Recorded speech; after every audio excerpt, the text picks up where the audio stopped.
naman po ang ating hatian ng token allocation. Public sale po nila is 26%, 15% is magbaburn, 0.25% lang sa team po nila, and so on and so forth. At ito pa po, 4% is gagamit sa LP, Auto LP is 3%, 2% naman po sa ating rewards, at marketing naman is 2% din, okay? So guys, andito sa kanilang website yung full details talaga ng kanilang project, pero andito po sa kanilang white paper po natin makikita kung ano nga ba talaga ang gagawin po nila. Ayan, magkakaroon po sila ng mga campaign, mga public awareness campaign, ayan, para mag-take action po talaga yung mga tao. Magkakaroon po sila ng funding research para sa ocean preservation.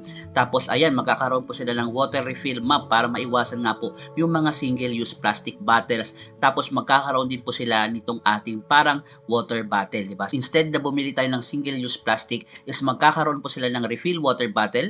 Tapos, meron din po silang water refill map, diba? So, para hindi po talaga tayo bumili ng mga plastic talaga, yung mga water bottle na mga minerals, okay? Yun po yung purpose po nitong Asinix, okay? So guys, sa community naman, meron naman po silang 10k members dito sa Telegram, 10k members din po dito sa kanilang channel na chat.